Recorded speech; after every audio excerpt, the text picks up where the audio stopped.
André, how you doing? Sam, I am very good. Good. Good today, as we have a very special guest. We do. Lynn Kingdon from LK Feng Shui. That's right. Thank you. Yeah. Good evening, both Sam and André. Thank you for having me along. I know, it's a real privilege. And actually, I'll start by saying, Lynn, I'm really humble that you've come here today because, I've known you for about a year or so. And throughout even my own business journey, you've been a massive support. Thank you. And you're very selfless in how you just conduct yourself and your business, and I've obviously had some personal experience with your business, so that authenticity really shines through. So thank you so much for being here. Well, thank you. And I'd love to share that with the world. Thank today. you. Appreciate your comments. Okay. Thank you, Sam. It's lovely. No, not at all. Well, look, can you start by telling us actually just how did you get to LK Feng Shui? What's the story behind Lynn Kingdon to get there? Yes, so Feng Shui has been an interest of mine for many years, sort of decades. I think it was back in the 90s we first kind of had that introduction to Feng Shui that I'm aware of in my lifetime in the Western world. And so I was very interested in Feng Shui at that time. But you're busy, you get on life, you keep going, work and everything else comes along. But it was there, I had a book and it was sort of there in the back of my mind more. I started networking in my world as an accountant, first and foremost, and came across a lady within the networking world who was a Feng Shui consultant, which is Janine Lowe, lives down on the south coast here. And so I did one or two bits and pieces that she was running of Feng Shui, and so that sort of brought it back into focus again. And then it was probably nearer to lockdown. She was starting to do some sort of online Zoom sort of courses covering the Ba Zi, which is this sort of Eastern Chinese natal charts. So I was really interested in those. And she did mention to me, she said, Lynn, your chart does suggest you'd be a really good Feng Shui consultant. Excellent. Interestingly enough, just in passing. And things sort of time moved on, and I was doing different courses with her and getting on with life and work. And then it was towards the end of 2021, Janine herself wanted to sort of offload her knowledge and share it with people. So she was looking for people to get involved. And so I jumped at the chance. There was 3 of us, in fact, that worked with Janine for 2 years. And she was training us and coaching us. And we did some Feng Shui consultations with Janine. And I just loved it. Interestingly, I then looked back at the big book I'd bought back in the 90s, and it all started to sort of fall into place. And in 2023, so I was still in training as such, I knew that May was a good month for me. It was the month of the snake, and it was the time for me. Snake helps bring wealth to me. It's the animal that supports me in that way. So I just thought, I've got to go for it, launch the business. And I did a little bit of a sort of a branding brainstorm with a lovely lady I met through networking. And we just came up with this LK Feng Shui. It just rang and it just sort of rolled off the tongue nicely. We were looking at the sort of logo of a bit like a monogram with the initials. I had that in my mind before. So it all just worked. And yes, LK Feng Shui was launched, and yeah, it's been a wonderful journey. It's going really well. And you've been in LK Feng Shui for now just a couple of years, is that right? That's right, 2 years now. Okay. Had the 2-year anniversary. Yes. So. And I guess, so on that story that you just told me, so one thing, so you said, in the 90s, it started to become more apparent in the Western world, which I mean, I would have been a child then, but it was very, younger than me. I have memories of these, adverts coming on television, where they'd almost, not in a mocking way, but it would say things like, "Oh, I feng shuied this room," and to me, then all it meant was a way of decorating a room or putting things in the space. But and I know we're going to obviously debunk a lot of that today, but what was it then that made you interested? You said I was in the accountancy world, and then I was interested in this. What drew you to that? Why did that come about? I think maybe I have had an interest in sort of interior design in some respects, and so it sits within the interior design sort of world. But it was the whole energy behind Feng Shui. So Feng Shui itself means wind and water, and those are the sort of ways we can potentially activate the energy. But it's based on ancient Chinese principles, sort of Taoist principles of the fact that there's an energy that imbues everything, ourselves and everything around us. And in this way, we are connected directly with nature and the world. And the energy, the fact this energy is all around us, and there are more helpful energies and less auspicious, love the word auspicious, and inauspicious energies, as they move in the cycles through year on year and around our space. Being able to harness and use something that is there to help us in our lives, in different aspects of our lives, but also to sort of take our lives forward and work towards things that we want to achieve, that just really resonated with me.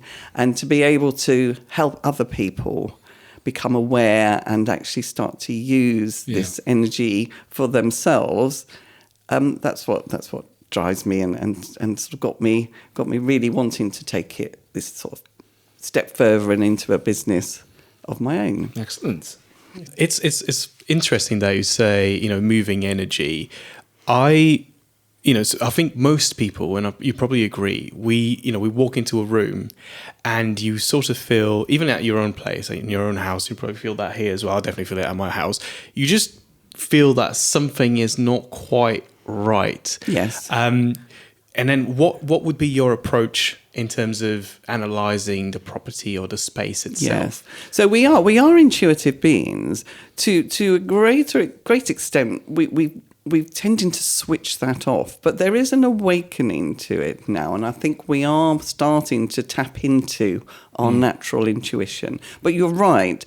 Everyone knows when they go into a room and it doesn't feel right, or if it's overcrowded, and you feel that. Mm-hmm. So we do sense that. So when I come to work with a client, I'm going to the property with them, we will have a conversation beforehand. In particular, there may be some certain things that they do want to deal with in their lives, that they not looking for a special someone in their life. Relationship areas is a big one to work with.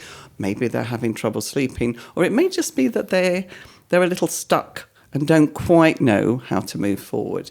So we'll have a general conversation, or sometimes they just want some clarity about using space in their home, or they want to redecorate, but they'd like to do it with the Feng Shui principles in mind. So once we've had that sort of conversation, we will have a wander around the property and just get a feel for what's going on. So I always say, please don't tidy up before I come, because I need to know. I absolutely did tidy up. You don't want to know what's going on here without me tidying up yet. Exactly. Well, yes, exactly. People do tend to a little bit, myself included. But I need to know what is happening. And as we'll wander around, most people have a certain room where things get dumped and chucked, and other things get put, and you always mean, okay, I'm going to sort that out, and it doesn't. So it's interesting to see where those sorts of things are going on in the property, because the Feng Shui deals with 9 life areas, and we have a Lowe grid, and there's 9 life areas, so fame and illumination, wealth, careers, relationships, romance, children, all those different aspects. Health as well. Health we don't tend to get actively involved with. It's the centre of the property, but we do want to keep it clean, clear, clutter-free. So we'll see, having had an initial wander around and sort of see what's going on, I will then find the centre of the property. So we will need to sort of look at the largest footprint, if you like, of the property, find the centre. I can look at floor plans and sort of we can work out roughly where it is, but I do always pace the property out so that I can find what is the true centre. I mean, Sam, we had that when I was here. Yes. We found that actually the floor plans weren't accurate. There was a whole little bit extra on. Quite so, yes. Because I'm thinking, this isn't quite working. But we'll find the centre, and from there, I'll get my compass out and we will find the north. We sort of start with the north, and then we will get all the directions, and we will plot those onto the floor plan for each of the floors. And we will then be able to identify what areas we have got. We'll identify the directions. We'll know what in which year we're in, where that good energy is that we want to activate. But we will see what's going on in the different areas and how their elements are represented, because we then look at the elements within Feng Shui. There's so many layers to it, but yeah. And there is. And I think one of the things that I'll say, which I don't, in a way, Lynn, I don't think you did justice to in what you just said, was when we had our consultation, you really went into a great deal of detail from just a personal profile point of view. Yes. So you talked about, getting to know the person and understanding, the property, but actually, you went through the various charts. I remember you told me, hey, look, these things mean that you have a yearn to coach people, you have a yearn to develop things, you want to build things, but you also have an impatience that can be pretty destructive. And I'm sitting there thinking, oh, do you know what, Lynn, I just hate that you've nailed me like that. I just sitting there reflecting, going, the things that I've been destructive with my impatience are myriad. But it just gives it's a lovely place to start with then that, because then I knew, okay, I know that now, Lynn, you're thinking along these terms when you're walking around looking at where things should be. You pointed out the center of the property, in this area, and watching you do what you do, it just gives it that extra bit of credence, which I just wanted to make sure that I got that out, because no, thank you, because actually really the other important. aspect of the Feng Shui is a key part, is the actual human aspect. So we were looking at the property, talking about how we deal with a property, but actually, and our environment has a huge impact on us. So, by shifting the energy, even slightly, there will be a shift and it will have an impact on our well-being. But as we ourselves impact our environment, and we have, things we're doing in the environment, but we have our own energy. And so I do look at the Eastern natal charts of my clients, but then talked, as I did with Sam, and went through a lot of information on the chart that I could give him. So not just to do with the Feng Shui of the property, but as Sam mentioned there, some of his sort of styles of operating and the sort of areas of interest. And from the chart, this is all in the charts, I will find his animals. So I also then know where the different animals sit in the different areas, and the elements of the animals, and the day animal that we look at and the element in there will give us an awful lot of information, and then we can identify the element that will help bring wealth to you. So like myself, Sam, your water in your day sim, so it's fire, in fact, that is the element that will help bring wealth. So we're in the snake year. Snake itself is a fire animal. We're in a wood snake year. Wood nourishes fire. We're then going into 2 fire years. So it's just the perfect time to be doing what you're doing. And for us to have a look at your chart and what's going on. I just love it. There's more, they can go deeper and deeper and deeper into it. But maybe also having that conversation and talking about your chart a little bit to start with might actually make you think, oh, she does know what she's talking about. Exactly, yes. Well, but this is it. This is where actually I feel like that needs to be portrayed so much to people who may be thinking, along the 90s way of Feng Shui, that actually, no, it's way more, it's so much more than, these gimmicks. There is a real practicality to what you do, and the blueprint that you then provide me to say, look, because of these elements you talked about, this is how you should do this room because this and this. Great. I don't have to think about that now. I don't have to make 2 guesses about should that table be over there or over here. I'm comfortable knowing that it should be where it is, or that I should be using this door rather than that door, because there's a method to it, and that I think is very, very important to bring across, because that really is powerful. Yeah, there's a real practicality to it, and then it gives you some clear direction and to move forward with those things. But it can be a bit overwhelming. It can be very intense. Usually it's sort of 2 or 3 hours on the consultation day. And I know sort of clients do, then they just feel pretty exhausted afterwards. And then when I finally get the report to you as well, there's an awful lot to take in. But I always say to just recommend to, if you like, concentrate on 3 areas initially. So we're looking at where the energy is auspicious and where we want to do that activation. And also, the key points that the client is wanting to address is, how we address those and how we can overcome and move forward. Yeah, brilliant. I find the whole practice so fascinating because I feel like like you said, I just revert back to when I used to think, Feng Shui is just, the lines and how things flow. And actually, when we spoke last time and you talked about everything that goes into it and the detail, I find the whole concept so fascinating. Just that you're able to walk in and say, actually, Sam, have you thought about working on this aspect? Have you done and that? also cleaning up the place, Jesus. I said don't think, but I didn't mean it actually, to this extent. Do you or do different areas? So I've got 2 questions. So the first one is, if we are in a space, does the room next door impact the energy in the space? I think the room next door is next door.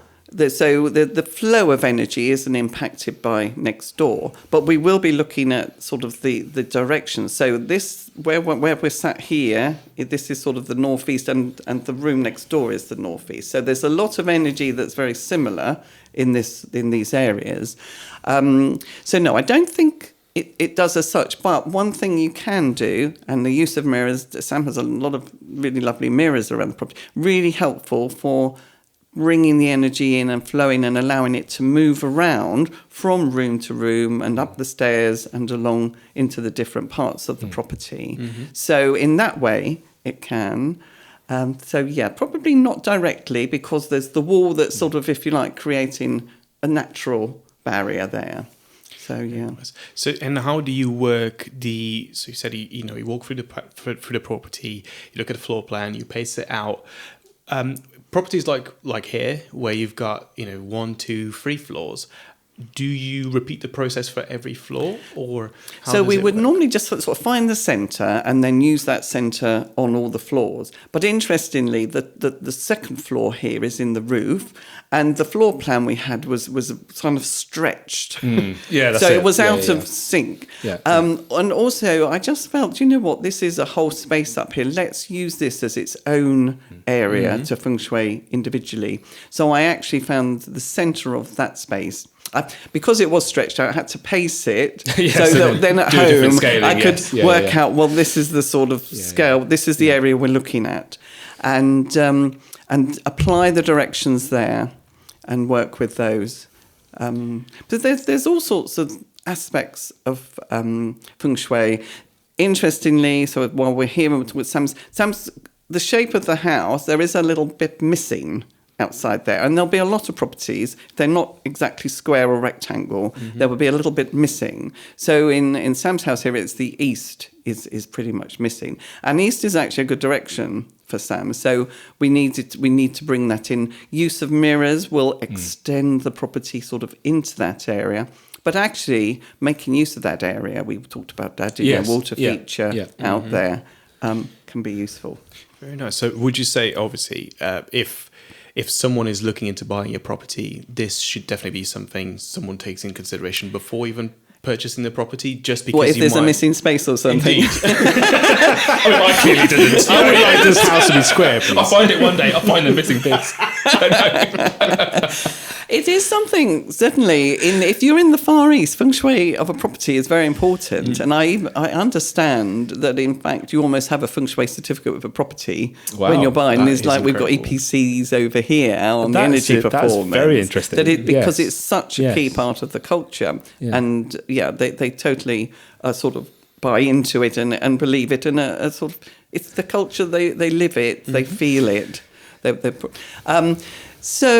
there are cures, so it might not be that you probably wouldn't use the fact there's a little bit missing from it not to buy it if you've fallen in love with it. Because, again, go with the heart and the intuition, you'll get a feel for the place. But I am able to work with people that are trying to sell their property.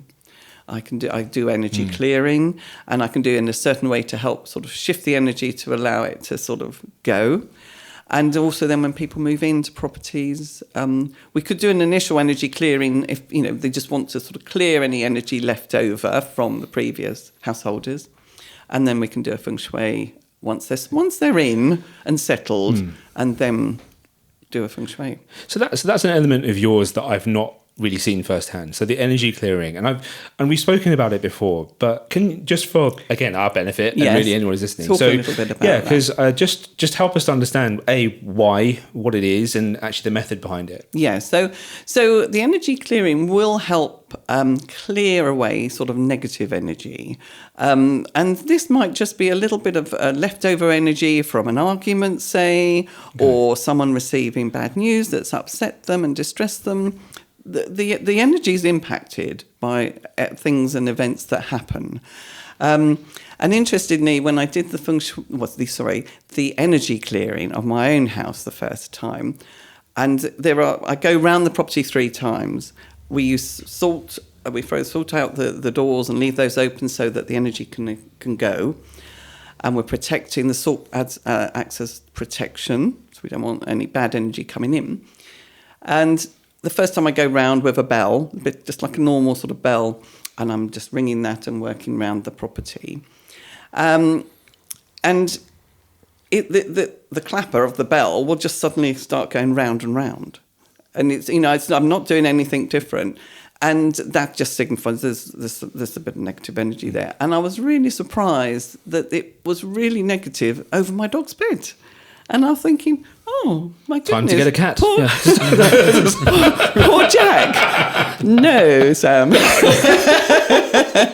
Okay. But it was interesting. I'll get a cat. It was very interesting because I was talking about this afterwards with someone, and they said, well, our animals absorb so much of our emotions, and they sort of take our negative emotions. So I was thinking, oh, poor thing. But by doing what I'd done, of course, it just helped to clear that negative energy around that area for him.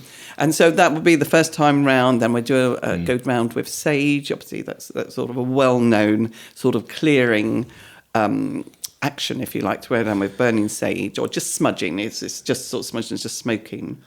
And the householder or business owners, I've done this in business premises, will follow me on that. I mean, they usually want to know with me as well, but follow me with some Chinese chime balls and just thinking positive thoughts. Mm-hmm. And then the last time I've got some beautiful Chinese sort of symbols that I go round and just work with.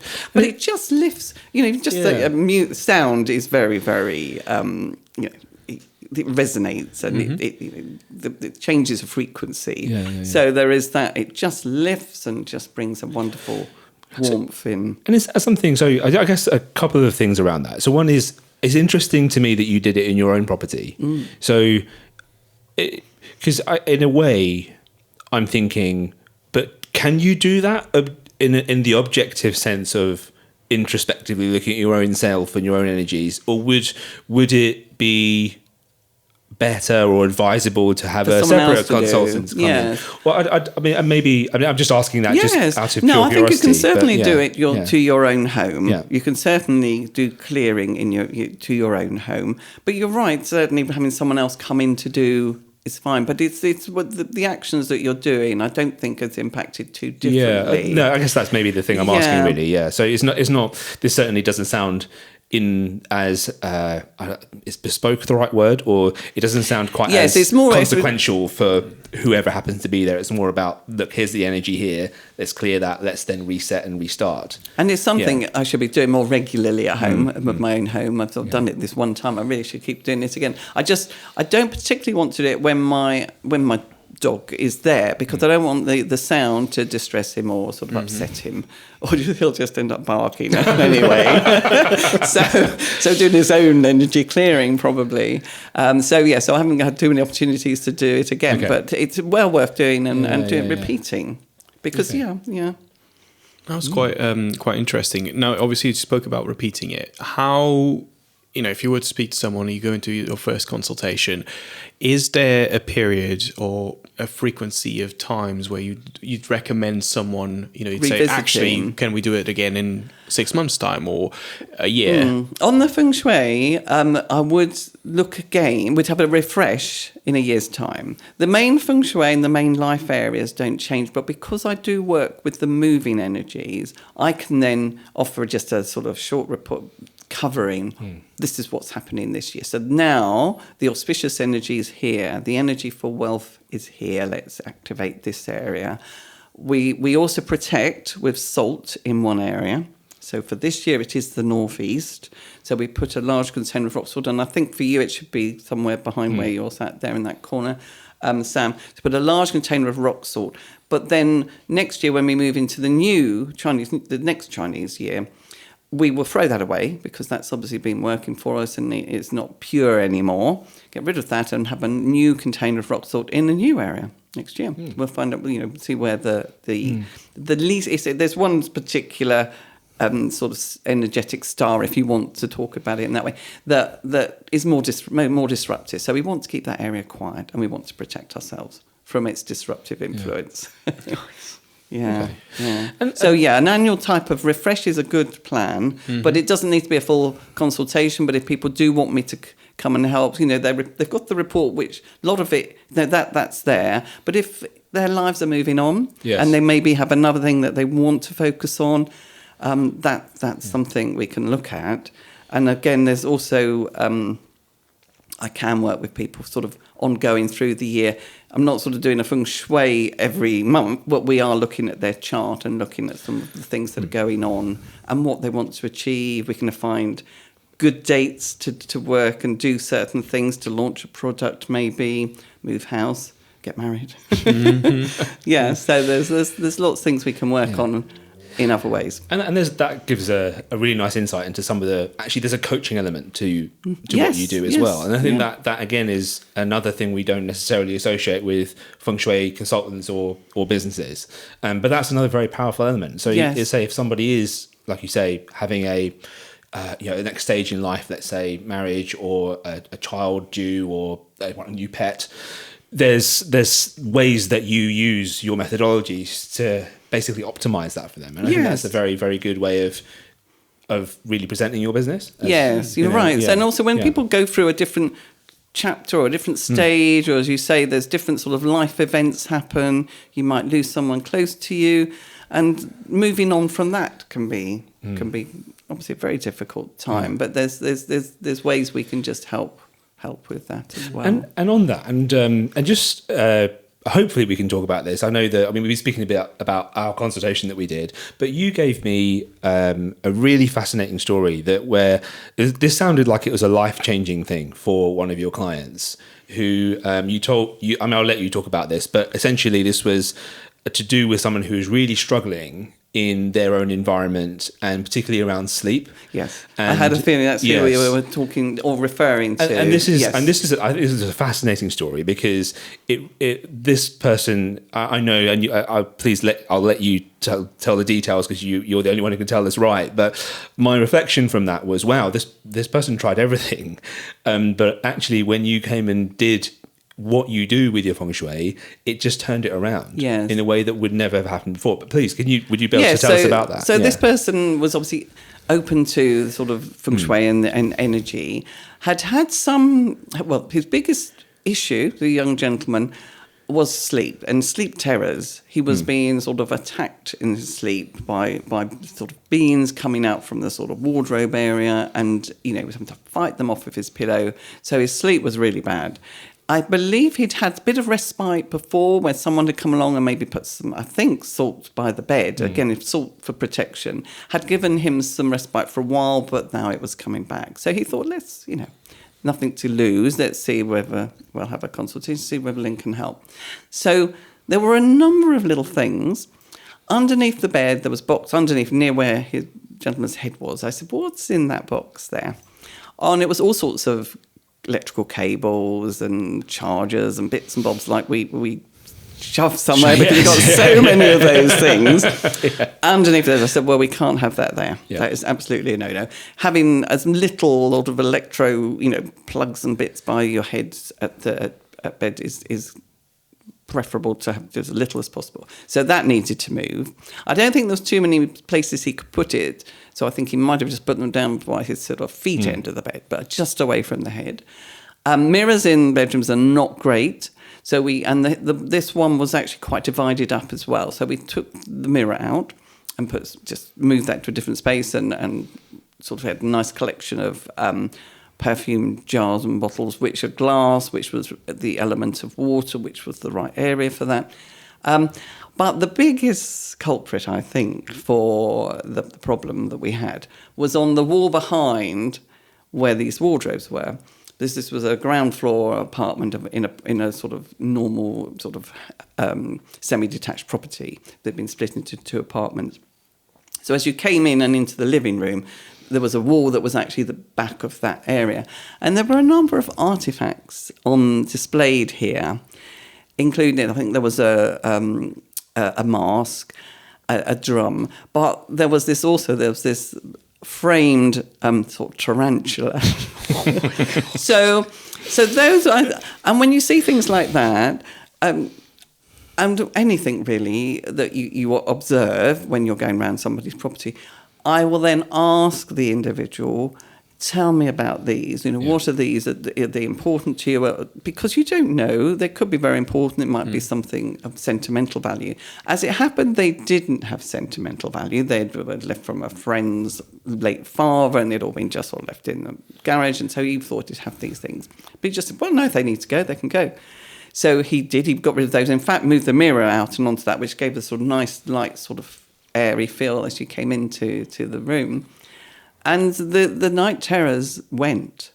It took a little while for him to sort of be sure that it was over. He was concerned, was this just a placebo effect, really? Because he thought, it's going to work, so it does, and it won't last. But no, it lasted, and he's given me a wonderful testimonial, which is on my website, because there were then other things we did, like in the kitchen, there was a lot of blue. And that area, that was the south, where the element is fire. And in that year, the energy of wealth was in the south. And the blue was reflective, representing water, was just putting out the fire. And a massive blue blind. And I said, could we bring some red into here? So he's, well, change the blind. So I never saw a picture of the new blind, but I believe he must have done that because he said, I've managed to sell one of my cars. I just thought wouldn't ever sell that. So it shifted things along. And there was there's some other things. There was a lot of yang energy. His fiancée was living there with him, but I couldn't see a lot of them in the property. There was some lovely pictures in one of the rooms, but tell me, what's your hopes and plans and goals? Where would you like to go? And they're obviously renting this property. They wanted to buy their own property, get married, have a family. So I said, in the relationship area, can we have some nice photographs of you both? It happened to be in the living room near the television area. And so he did that. And anyway, they bought their own house. They're in there. They're getting married soon. And it's just, life has moved on. And I have gone back to the new home now to look at that. Fantastic. For them as well. That is a fascinating story. And obviously tracking back to, obviously they were trying to move on, and obviously buy their property, getting married and having those big life events. Obviously, we talked about you walking through the property and identifying this and that and ways to improve it. Now, do you also, or is this possible at all, if they have plans of things they want to achieve or want to do you prepare the house beforehand to then accommodate that new flow of energy once those events happen? So it's interesting. When I'm working with people, and we're talking about what they want to be doing and want to achieve and want to work on, and we'll show them where there's some auspicious, some good energy. There will be a certain direction that's particularly from the charts. I can see, well, making use of this area, sit in this area, give some thought to what it is you want to achieve will be very beneficial. But with all of this, it's very much a two-way street. The individuals themselves have got to get involved in what they want to achieve. I can tell them where there's the energy is going to support and help them to do that and make use of that. Mm-hmm. Certain days, we know there's certain days when everything just goes wrong. And we can look at this and say, that's not a day for you. That's a duvet day. Sounds like Monday, Tuesday, Wednesday. just chill on that. Just chill. Just go with the flow. Go with the flow. It's not going to be the smoothest of days, but just, know you'll get through it. And then actually apply yourself to what you want to do on this day. So it's going to be far more a smoother run for you. But it is very much a case of the person themselves engaging in that. When I'm here and doing a feng shui, I will quite often get actually involved and move a few things around. I don't think I did that here, Sam, with you, but I have done where I've actually, let's just move this now. And but it is a case of the person, when they are then getting involved to move these things, having that intention behind as to what it is that they're hoping to achieve. So it's more a case of the person working with the energy to fulfill their plans, rather than setting out the property for the plan, if you like. Mm-hmm. If that answers that, yeah. And one thing I just want to bring up then, you gave me this book. Yes. Actually, it's from Janine Lowe, who you mentioned before. My coach and mentor. Lovely lady. So I had people can see it on the camera. It's called Abundance. Feng Shui your way to abundance. And I've just I've started it. I haven't finished it, but the premise so far being around, that we have this desire for abundance, but a perception that we can't achieve it, or we're trying maybe the wrong ways to get there. So that abundance being of either time or revenue, or something that we would like plentiful of, time with our family. It's a plentiful thing. Yeah. And what is abundance? Because people have different views on what abundance is to them. What do they want to have a plentiful supply of? Do they, it's getting that work-life balance, maybe having more time freedom, having, very often it is more the sort of the wealth element of abundance, but also it is actually having abundance in loving families and relationships, and health and well-being as well. But there isn't a lack. We tend to work and think from a lack perspective, which is not the way to be. It's there and out there, and it's available, and to everyone and anyone. And if you sort of want to tap into it, but there's a certain amount of self-reflection on, well, what do I really want in my life? When we're young and children, we have goals and dreams, and, we have sort of crazy dreams that we want to be about. I'd like to have been a ballerina. People want to be astronauts. But then as we get older, it's almost like, well, you face reality and just get on with what you need to do. But actually, I would love to just help people start to dream and have some goals and desires for more abundance, whatever that might be to them in their lives. I mean, that's something that, really, as I was reading through the first part of this, it just it made me really reflect on actually the last guest we had here, Kate, talking about, hey, look, no one's going to give you a badge for turning up, was her phrase. Mm-hmm. And like you say, we kind of come at things with this sense of lack. I don't have the time for this. I can't create. I've got to juggle this, and this. I have to be present everywhere, and now I can't, and I'm not fulfilling what I need to be doing. Yeah. And I think that it's fascinating that there's that commonality in the approach of saying, actually, that reflection, that taking that step back and really understanding where we want to be, and the journey we go through in our own lives, from children to adulthood to I'm still trying to be an adult and all of this. Yeah. But how do you then incorporate this into your consultation? So if you're trying to show somebody who may well be already open to the idea of feng shui, but maybe coming at things with the perspective of lack, because I can imagine that happens, right? So perhaps people are saying to you, just like the example you gave, maybe this is a bit more of an ethereal example, but I'm struggling with my sleep, I have a lack of this, I have a lack of that. help me get more or help me understand how I can have more? What might your approach to that be? It's interesting. People probably don't use quite that language. But I think when people come to me, they're almost already open to more. Sure. They're being more available to them. So it's useful to sort of have this conversation and hopefully reach a few more people that might not realise that actually with just some very sort of small shifts. I mean, we talked about the gentleman just now. We got rid of a few artifacts. We moved a mirror. We changed some colours. They weren't massive. People suddenly worry perhaps that people are going to come and I'm certainly not going to judge in any way, but like you do a quick tidy up. But it's a case of actually just working with what you've got, but shifting and looking forward. And I think when people do work for me, that's what they are. They are starting to look forward. Sometimes they don't know quite what direction to go in. I had a gentleman I was working with who'd been incredibly successful and is now still, it was good, slightly different business, but in the similar sort of way. But he was just, in his words, he'd lost the fire in his belly, and he just kind of wasn't quite enthused, and there was just sort of, which maybe, as you say, is a sense of lack, maybe. So we were able to look at some directions for him to sort of make use of and to work with, and where to have like a manifest board. Certainly, I highly recommend those to, and have some fun with that. Have a dream and just put it out there on something and put it. We've got a certain area. This year, the East is great for manifest and a manifest board to sit, but. Just sort of start to just awaken that, just awaken to the possibility.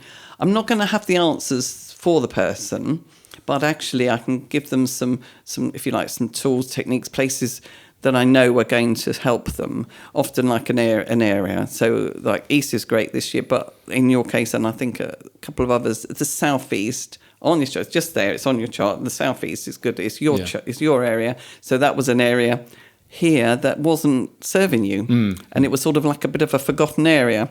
So just being able to do, just shift that and just reclaim that part of the room that's not being used. Yeah, and exactly. Yeah.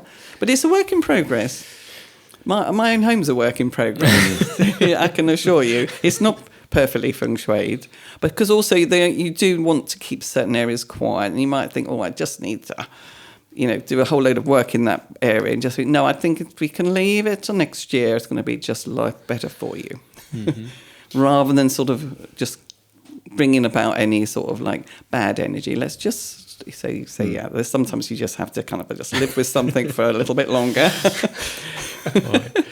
You mentioned with this client of yours that you moved a few artifacts, and obviously I'm not trying to, kind of offer your services to anyone for free or any idea like that. But what are some easy tools and easy steps, a normal person on a normal day-to-day can do to just help the room a little bit? Yeah. So we talked about the salt in a certain direction. The areas where we want to activate, so the Southwest is good this year. That's the wealth sitting there this year. Water is a great activator, and so actually fish tanks are brilliant because there's a good amount of water. It's not just a cupful. The more water, the better. Doesn't actually have to have fish in. You can just have a nice sort of bit bubbly water going on. As long as the water does need to be moving, we don't want stagnant water. That will be very beneficial. So water features are great. They're always a good addition. The rest tends to work around, what's the element in this? So we've got 5 elements. So we've got wood, which nourishes fire. Fire then contains or, sort of produces earth. Earth contains metal. Metal carries water. Water nourishes wood. And so that is our sort of creative cycle of elements. So we've got the different elements in different areas. And so we can look at, how can we bring that element in? But also the supportive element then will also nourish and support and help that area. If the energy's not so good that year, we could maybe use the one on the other side. So for example, water nourishes wood. So if we're adding wood into the water area, that will just be a little bit of a drain on that on the water energy. So there's things like that we can do. And certainly that book will tell you what the different areas are and what the different elements are. So you can work with that, with colours, with material, different sort of textures. Wood obviously represents wood, metal. Moving clocks are also another good activator. So, but I think clearing and decluttering is always a good one for anyone to be able to just adopt. Keeping things clean is good. Obviously, bathrooms and kitchens especially in those areas because they are kind of like healthy areas. And plants. And Sam, you've got a lovely collection of plants, and you've got on the table, it's beautiful, money plant. So I do give my clients a money plant. Obviously money is representative of metal, but it's the shape of the leaf that is the metal element. So the sort of smooth, rounded leaves represent metal. So you can bring plants in to support the energy, and they're plants are great in actually bathrooms in the Far East. They do like obviously fairly Spartan. If you ever look at anything, but a plant will just help with absorb some of the moisture levels. I believe that's the sort of reasoning behind it. But yeah, excellent. And just we talked a lot about your clients and some fascinating stories there, and I encourage everyone to go onto your website, look at the testimonials there because they're very powerful. And so we talked about some you to client interactions. What about other businesses? Where would you fit in? Because you talked about how in China there's the EPC rating for Feng Shui. So where might you sit with estate agents, interior decorators, designers? Yes, absolutely. How does that work in your sphere? Yeah, so a great potential collaboration with designers. Interior designers are quite, they may well be have a familiarity around the Feng Shui, or actually it's that additional sort of service they can offer on top of what they're doing for their clients. And in the garden as well, because you can Feng Shui your garden as a separate space. Yeah. So there is a lovely garden designer, Victoria Rumans of Studio Hummingbird. So her and I have been having conversations and looking at potential collaborations. So again, there's different sort of plants that represent different elements, different energies. And again, the water feature in a garden is wonderful. So so designers, anybody really in property, that there's this sort of there's definitely a synergy, if you like. Yeah. But then there's the sort of then the well-being side of what I do, because it does provide people with improved environment, which will naturally improve their health and well-being, and so. Working with, the sort of natural partners to sort of refer backwards and forwards to each other are people working within the sort of therapy type areas such as, osteopaths, chiropractors, acupuncturists, because they're working with the literally, they understand that we've got an energy there's channels that flow through us. So there's that. It just takes it into then the area outside of our physical beings of ourselves. It's a very similar sort of field of what we're doing. So they may well be more open to the whole fact that we can do things that would just shift energy, shift the feeling. Another point, I'm just coming back slightly now to one of the things you mentioned earlier, how sort of your lay person can sort of things like tables with anything with a sharp corner. That is just giving off a sort of quite aggressive energy. So you might find people actually don't sit where they're going, if there's a number of chairs. This happened actually at a chiropractor client. There were a number of chairs sitting where clients would wait for their time. He had an open practice where there were 3 couches in that sort of one room, but then he also had a room he would do some private consultations in and initial consultations. And that came into this room. So the corner of that room was sending across a real negative, sharp, aggressive energy. So again, anything like a table or furniture. And so we said, let's just shift this chair that's in this direct line. This move, and it kind of shifted up, and instead of having like a whole load of people sitting in a row waiting, like they're waiting for a bus or something, it just broke up that single line of chairs. Interestingly, once we moved that chair, there was stuff behind it we then needed to sort of hide with another nice little occasional table or something. And he did say, he said, that probably is the last place people will sit. Because again, it's that intuitiveness as to where to go. So that's things like sharp points. Think about where you've got furniture that's giving off. You might have a kitchen island that's got sharp points. Invariably, it's fine because there's no chairs. There's not a space where people can be sitting just there. So it's just being aware that that's something people can think about. There you go. Another little tip. Excellent. Sharp corners. Absolutely. Rounded furniture is so lovely. Yes. So I'm just going to sander it. And I mean, actually, and you walk into these shops, you do walk into corners. That is a thing I do regularly, yes. Setting up this little studio all the time. The bruises on my legs, yes. Yeah. You touched upon osteopaths and acupuncturists, and I feel more and more since starting videography, I've done some work for acupuncturists and also osteopaths, and I find it again so fascinating that we bring all this knowledge from the East, and we are starting to to realize that actually that intuition that we have and that little feeling of this just doesn't feel right. It actually, once you start looking and reading into it, it makes a lot of sense. And it's fascinating how, for example, osteopaths, they don't see, or acupuncturists, they don't see the human health as your body. They also see, or a psychological problem, they see it as a whole thing, a whole entity. It's a holistic approach. Exactly. Yes. It's the whole, and obviously Feng Shui takes from the same principles. Yes, very much a holistic thing, as we said. We're talking about the individuals as well as the property. Yeah. And do you think people, obviously back in the 90s, it was all very brand new for us here. Do you think people are starting to adopt it more, or do you still find some resistance? I think there's an awakening now. There's very much an awakening, I think, generally, to spiritually, if you like, just that awakening and people more open to meditation and all that kind of sort of connection with spirit, with a higher energy or just the energy. So I do think there is a big awakening in the West towards these sort of cultures, culturally.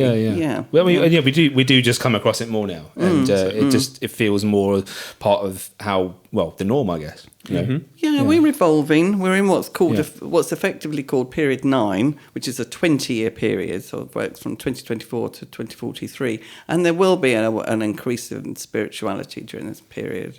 There'll be other things going on like technology and AI that we can see. Yes. It's also going to be great for anyone. If we think about it, we've sort of got like an aging population. Our population is living longer, which is great. But so therefore, industries that support people in that sort of later stages of life should see a sort of a sort of uprise of potential income and revenue, and also the health sector obviously looking after that sector of people, and it'll also be a very good era for ladies and women in the world, as in politics and in business. Should see more of that coming through. Well, we'll hold you to it then. Yes. We'll look back in 20 years and say, Watch this space, yes. Absolutely. Fantastic. And I guess to perhaps just to round this conversation off, the same thing I'll ask everybody is, what's next for LK Feng Shui? Where do you see it going? What's your ambition? Where do you want to be? So, well, actually, I might have mentioned, but I've just finished my life as an accountant. Fantastic. Congratulations. Thank you. Yeah. Sort of retired from that part of my life so that I can more fully focus on the Feng Shui. So I'm doing the consultations, doing energy clearing, doing more studies at the moment with a Far Eastern Feng Shui masters, just to improve my knowledge on the natal charts and how I can support my clients moving forward there. But I see what I want to do is so working with clients on a more ongoing basis, a bit more, sort of, you say, this sort of coaching aspect of what I do, but also then bringing some courses into being. So we'll probably do some sort of in-person courses in the first instance, like an introduction to Feng Shui. So because obviously there's a cost involved with using my services, but people actually are open to it and want to be able to do it themselves. So I think doing those courses would be great, and then take those online so that they are an online resource for people. So those are sort of my sort of next sort of priorities. It's starting to work with clients on a more ongoing basis, and then also to share the knowledge. Yeah, that's a fantastic ambition to have. I love how that feels so natural for you to go, actually, look, let's bring this out to the world, but also have that lasting relationship with your clients. That's a fantastic thing. Yes, thank you. And to pass, obviously, also to pass the knowledge to more people, so that more people are aware of it as well. I think it's so important. Yeah. I think the more people that know about it, the more people can benefit from it, and be more open to it, because I think it's so important that people actually, you need to be open to these types of practices. Yes, because it's so some people are sort of they're closed off to it a little bit. And I know certainly I was asked if like you're working with a couple, but one person's not really into it. I just said, well, look, don't worry, I'll work with the person that's really into it. Just, let us work together. There'll be we'll just do a few shifts and changes, and then just experience the benefit of it. And then actually, you'll realize and become more open to it. Yeah. But one thing also, at one time I was thinking, I want to help people just enjoy life and get, have a more just joyous, happy, smooth life. But actually it's not really, that's just too simplified, because there are going to be challenges. There are challenges, and the feng shui and looking at the natal charts, we can sort of see that actually this year may not be the best year, but actually it's then just focusing on the fact that this is a fantastic opportunity for growth and personal development. And these are stepping stones, and there's going to be good, better years ahead. But actually those challenging years are almost the biggest opportunity for transformation in your own self and what you're doing. So, yeah. Excellent. Oh, lovely. Excellent. And if people want to learn more about yourself, more about what you do and how you can help, where should they be directed? Yeah, so I have a website, lkfengshui.co.uk, and then I've got some social media, which I'm going to be just doing a little bit more of that posting. I do hope to share some tips and things for people. But yeah, have a look at the website, and if you want to know more, then always happy to have an initial chat. Fantastic. And see how I can help people. Excellent. There's some very good photos on your website too. There certainly are. There certainly are. They may have been taken by a professional corporate photographer. A very good photographer I know called Sam Cullen Photography. Oh, well, there it is. There you go. I should meet this guy. Brilliant. Yeah, and actually I was talking to André about maybe having some video on there at some point, wasn't I? Absolutely. Yes. There it is. Yeah, so there you go. There it is. The world turns. Brilliant.